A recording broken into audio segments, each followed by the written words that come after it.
Welcome to the Block and Tackle Show, hosted by Carl Block. Carl is a partner in the law firm of Loeb & Loeb here in Los Angeles, California. He will be tackling some of the biggest issues in business today. Listen, learn, and enjoy as he leaves no stone unturned during deep conversations with some of today's most amazing business leaders. Welcome to the show.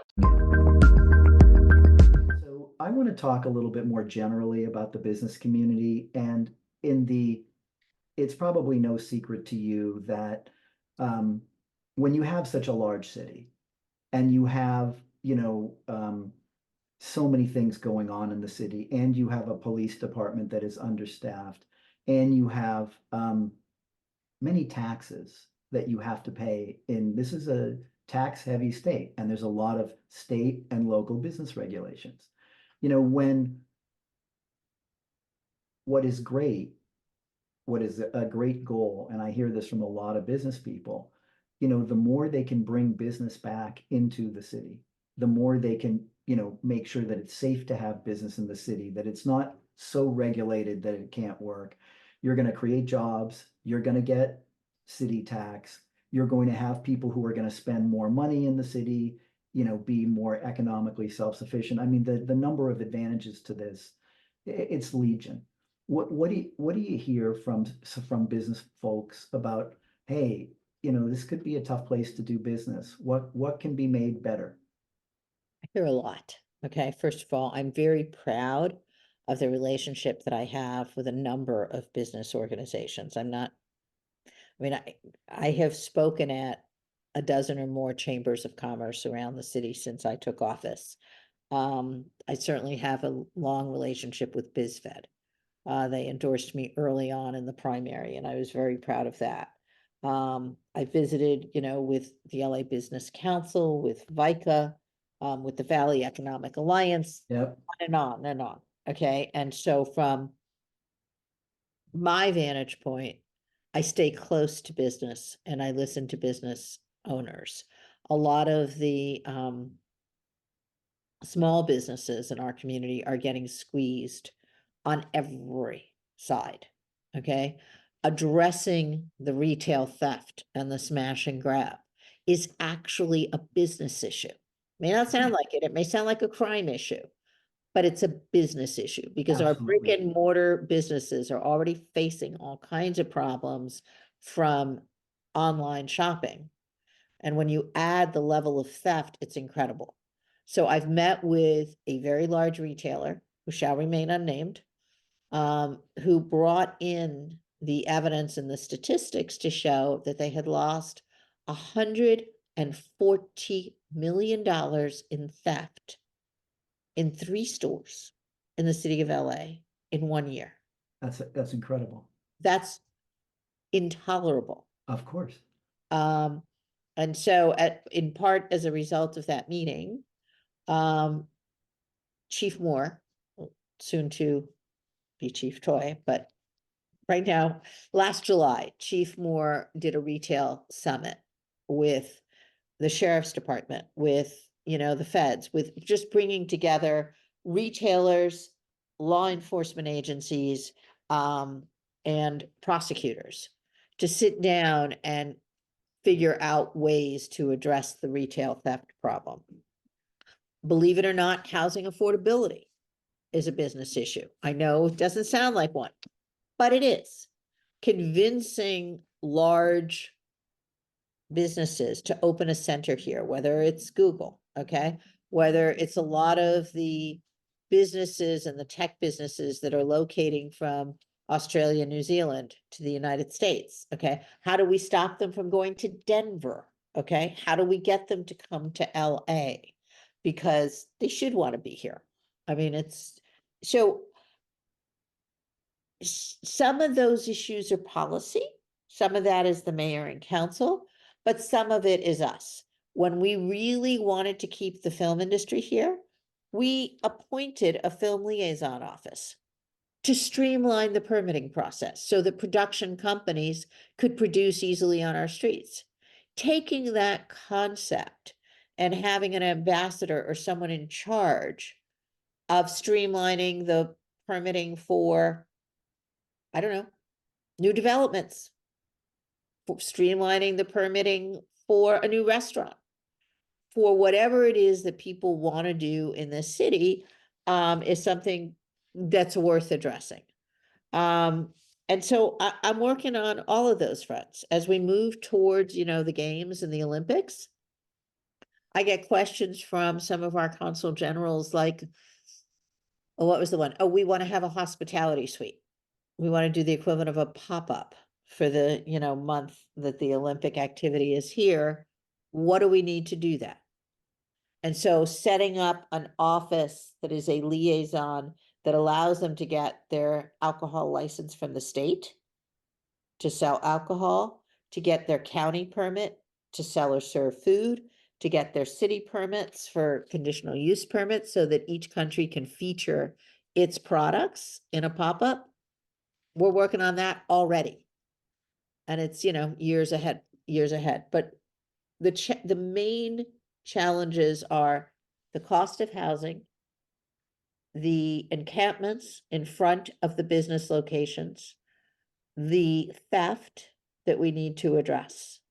And yes, the high cost of doing business, but you would be surprised how few of the businesses that I talk to really complain about the high cost.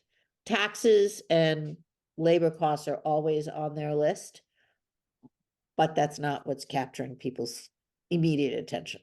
I completely understand though.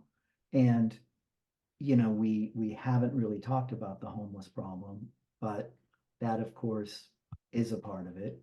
Obviously what you're doing on Figueroa is hopefully gonna make it more business friendly, so people are gonna come back to the area.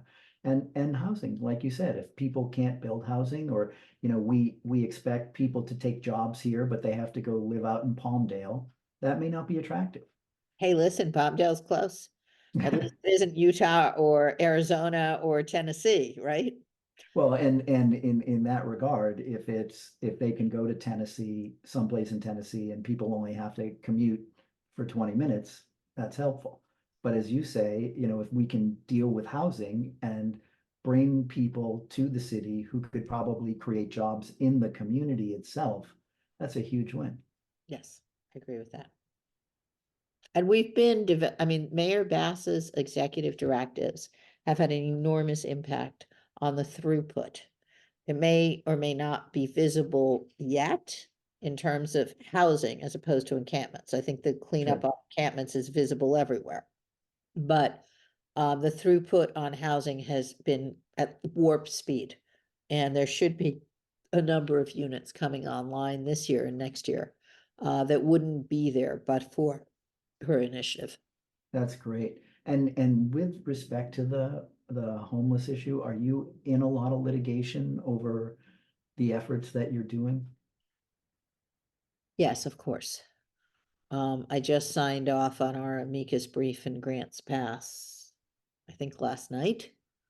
I think that has to be filed, if not today, then, or if not tomorrow, then Monday or Tuesday. It has to go to the printer tomorrow, Okay. that's what it is.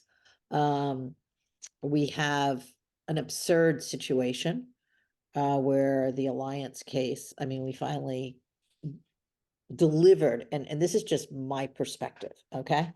There was a settlement agreement reached 3 months before the administration changed. Okay, it was in September.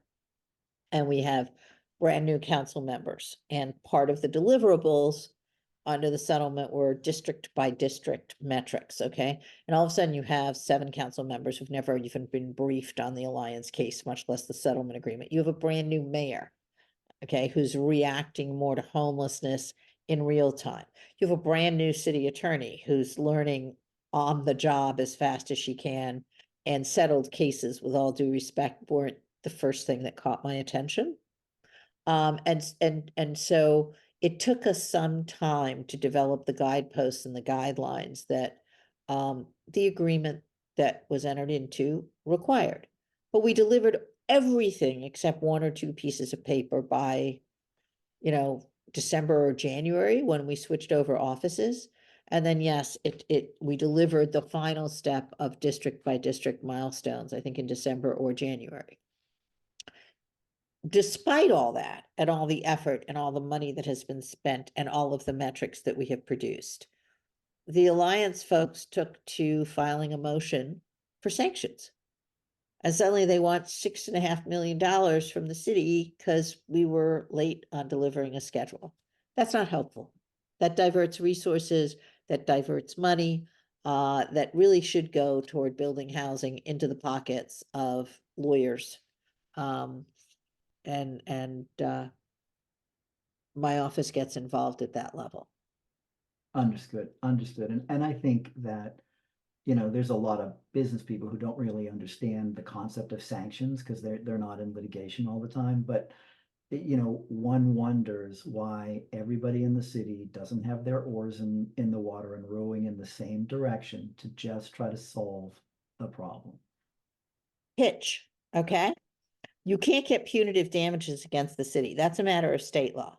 So what happens when juries get mad at the city because they hate us a lot of the time? They don't think we're doing our best, and we really are. You guys have no idea how much we do with Band-Aid and baling wire and string.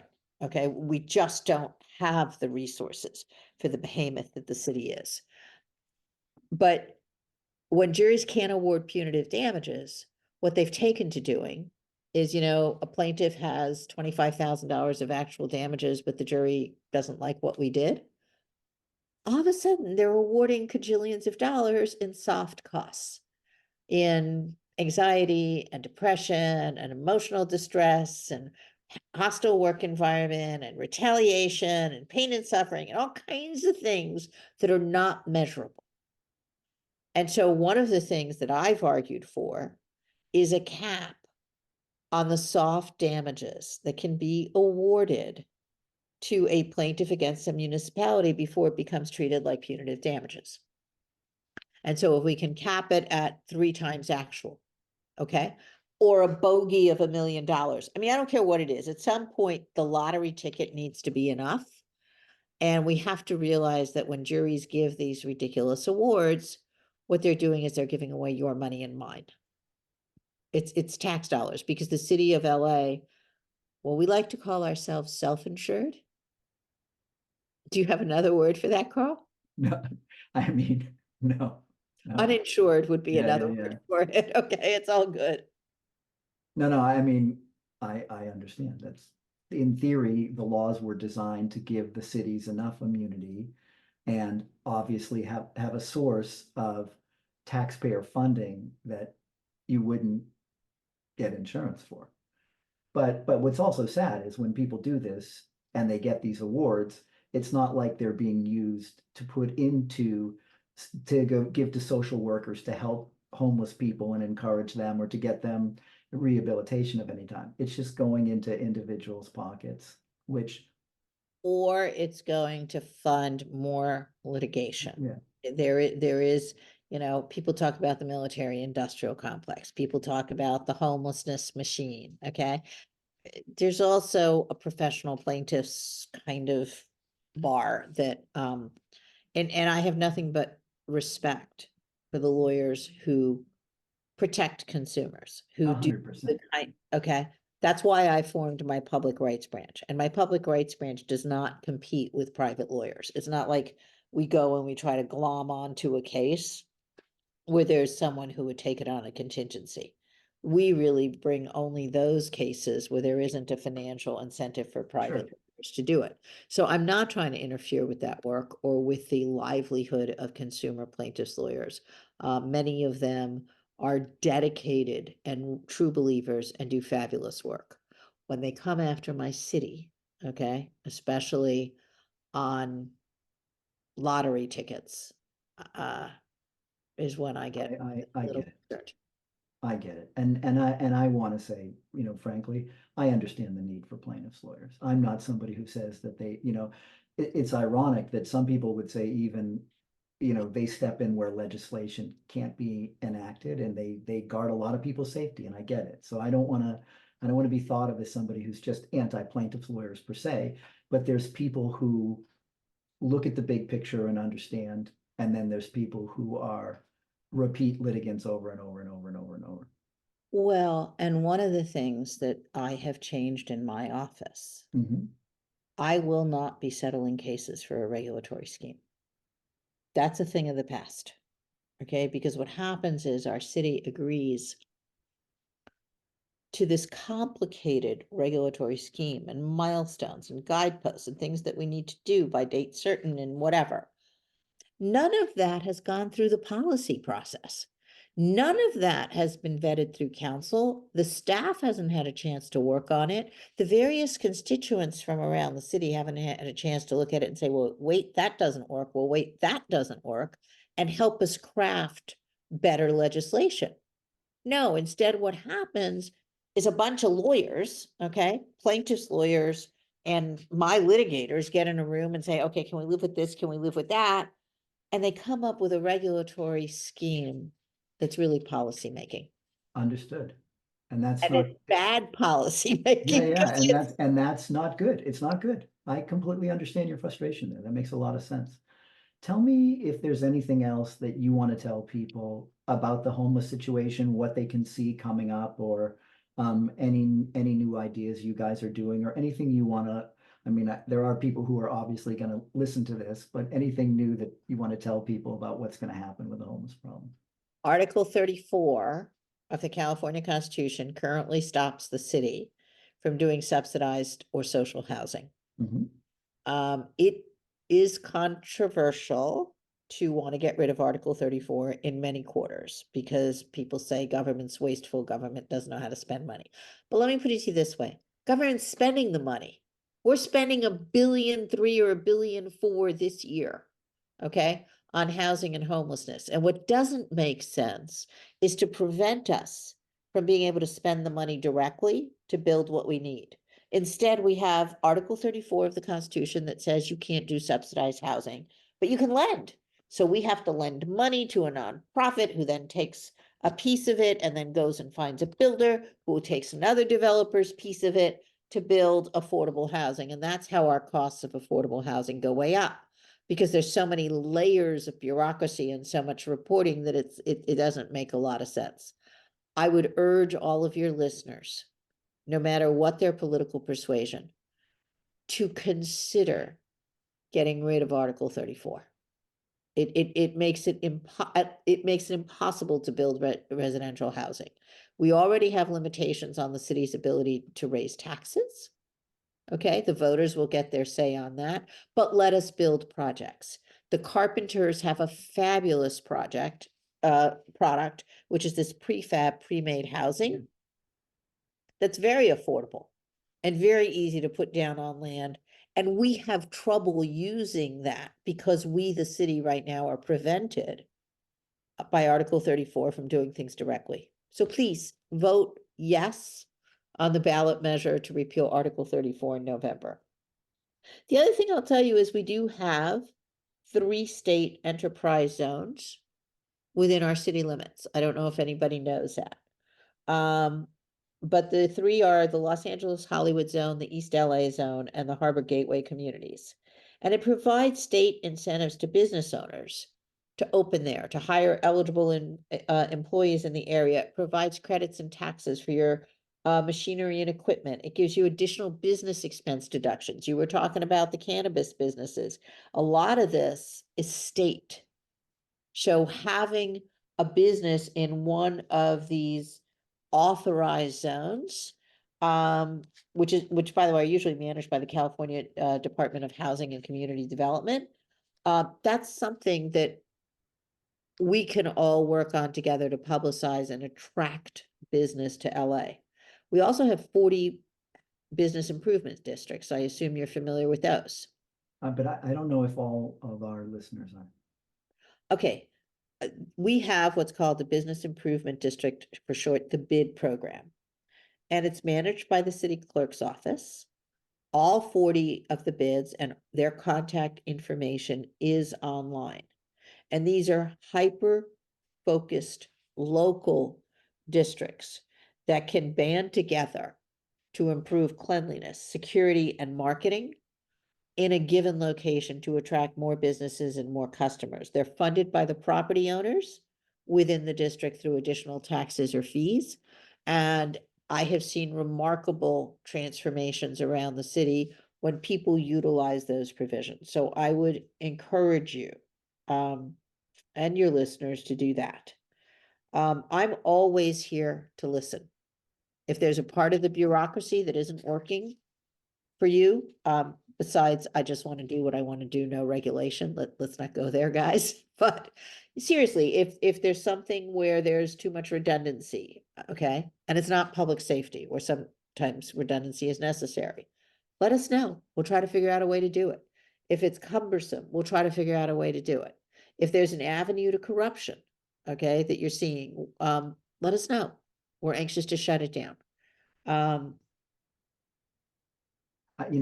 would tell you, and I appreciate you're saying that to my viewers and listeners about approachability, because you've been in the private sector for so long before you did this, you lived this. You lived what people see. No disrespect to career politicians, but it's different based upon your background and what you see. And I appreciate that. I think it's really wonderful that you think that way. I just want to ask you just really quickly about the enterprise zones that you have. How do you feel like they're working? Do you feel like there's a lot more work to do? Do you think that you could see more enterprise zones in the city? What's your thoughts there? There's a lot of work to be done. The mayor has a deputy mayor Mhm. focused on economic development. Deputy Mayor Rachel Freeman has been Okay. doing a lot of work in this arena. And she is focused on ways to streamline and improve things for our businesses. My role in a lot of this is like the old shake and bake ad, and I helped. Okay. I'm Okay. not large and in charge. I try to do my piece of it. But I'm always happy to listen. And as I said, where it's streamlining an existing process, that's something I can do something about. I appreciate that. All right, so let me just quickly ask you a little bit on crime. Um, you know, so much of the stuff that you're doing and what the city is doing can be better with public-private partnerships. What do you see that communities can do to help reduce crime so that everything isn't on the government? Are there community activists or programs that actually can help? Let's start with my office is starting to enforce. Okay, Okay. Historically, particularly with a number of crimes, people gave up. Because if they called the police didn't take a report. If the police took a report, it referred it to my office. We didn't prosecute, we diverted. Okay. And if we actually prosecuted it and took it to court, either the judge diverted or our jails are so overcrowded that people got out in 2 days. You either believe that in an appropriate case, the criminal justice system is an effective deterrent, or you don't. Okay, I'm not saying that the consequences of an arrest and incarceration ought to be the only tool in the toolbox. That's never the case. Never, ever, ever. But it is a tool that needs to exist as a deterrent. My office is an enormous neighborhood justice program. I don't know, we have, I think, over 250 volunteers.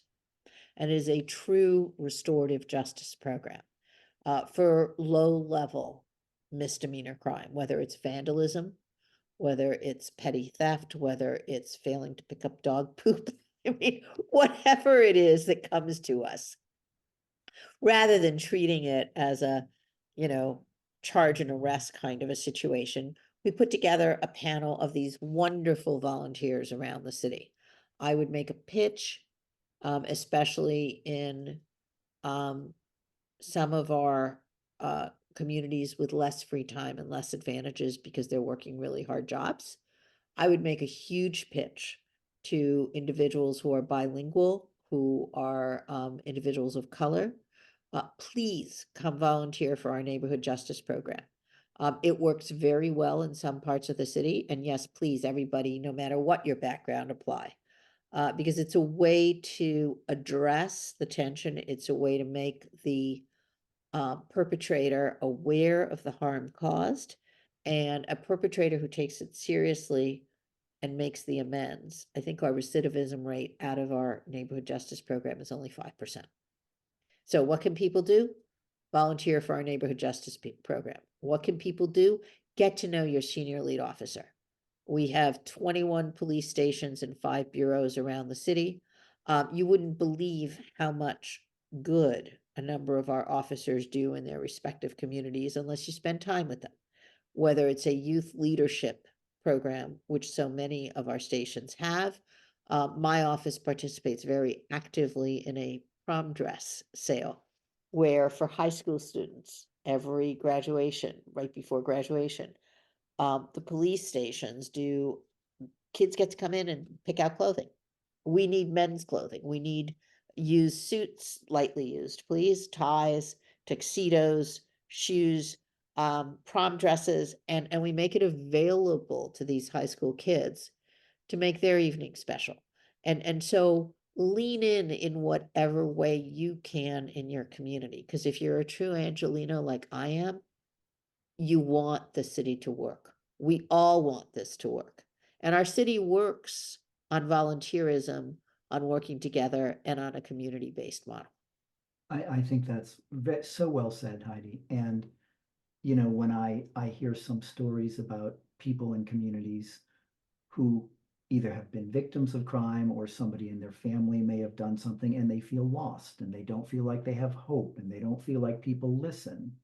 And when people in the community can come in, even just to talk to them, even just to give them hope, even just to tell them about the programs, it can do wonders, just wonders. And let me just tell you, my office now, lots of people complained that I got rid of neighborhood prosecutors. That's a whole separate story. But we have a wonderful community law corps. And it's run by Tamar Galatson, who was the head of the neighborhood prosecutor program. She's now in the municipal branch. And we have a hotline, 213-978-7878. Easy to remember, 213-978-7878. And my office stands ready to return phone calls, to connect people to services or other parts of the city, to make a referral into our neighborhood justice program or the criminal side of the office if that's what's appropriate. And we want to hear from you, and we want to be responsive and do what we can. There are times when we can't do anything. Okay, Understood. You're right now, you're just the city attorney, but that's it's all great. I'm ever going to be, Carl. I'm going to Okay. say it again. A year into office, my swan song hasn't changed. Okay, Okay, all I right. will be 66 this year. Okay, And I'm very happy being the city attorney. Someone asked me the other day, was I going to run for reelection? And it caught me flat-footed because it's so far away. I hadn't started to think about it. But here's what I'll tell you, so you get the scoop first. Absent something I don't know, yes, of course I will. I mean, I like the job. I think I'm doing a good job. And stay tuned. you know, something that's great. And by the way, with you, 66 is the new 56, but I'm glad that you I are. beg your pardon. I thought it was the new 36, Carl. Okay, I'll take it. I'll take it. Um, anything you want to tell me about 2024 goals or exciting things that are going to come up? I took 10 pieces of nine bills up to Sacramento. Mhm. I was incredibly fortunate. 5 of them were introduced. So I Okay, have 5 bills that were picked up by various legislators. 4 of them are penal, okay, focused on minors. okay, So if you want to protect minors, my office will be happy to give you a form letter to send to the Public Safety Committee and to the legislature in Sacramento for support. And we'll be happy to send you the text of the bill and a fact sheet. I don't want to take up your whole podcast with my bills, but there are 4 bills that are directed at sex trafficking of minors that I really okay, would appreciate your audience's help on. The last bill is going to be a little controversial with the business community, but I take this opportunity to mention it and to invite anybody who's upset with it to please call me. The last bill, and it's time. We now have residential housing being sliced and diced and sold in the capital markets as if it were pork bellies. And the lightest form of business regulation for anti-competitive behavior is the antitrust laws. sure. So I submitted a bill requesting that the legislature, and it was picked up, and there's a lot of interest in it, requesting that we add just residential housing to the Cartwright Act, which is the state antitrust law. And I'm very excited about all of those initiatives. I think they are all good bills. There isn't necessarily an upside. There isn't some big sexy blast to any of them. It is good governance and it's plugging the holes where they need plugging. Well, listen, thank you for that. What I think I'm going to do is not just when we put this podcast up, that I'm going to talk to your team and I'm going to make sure that we identify what the bills are when we do our blog posts and LinkedIn posts. That would be fabulous. So that everybody knows what the bills are. Yeah, and especially one of the statutory rape, right, of a 14 to 17-year-old is about the only sex crime in California that is not even eligible for sex offender registration. So I call that one my Jeffrey Epstein bill. Mm. My goal is if you are having sex and understand statutory rape already builds in a Romeo Juliet clause. There's already a Sure. You're not talking about a 17-year-old with a 14-year-old. You're talking about adults. I'm talking about a 41-year-old man trying to groom a 14-year-old girl by saying, gee, our ages are so close. You're 1'4" and I'm 4'1". Okay, that's a problem, dude. Yes. And so it's an opportunity to really create a very effective deterrent so that Jeffrey Epstein and his ilk really can't take root in our state. Oh, that's wonderful. Hi, Heidi, listen, I've really enjoyed having you on. And I think people are going to really love having seen you. And, you know, first of all, not just because you're bright, but that you do stuff, you're very relatable, you're very kind, you're very thoughtful, you understand the needs of your constituents, and you get it. And I say the same thing no matter who my audience is, whether they like it or not. I don't change my tune. Well, I think you've been that way for a few minutes. You know what I mean?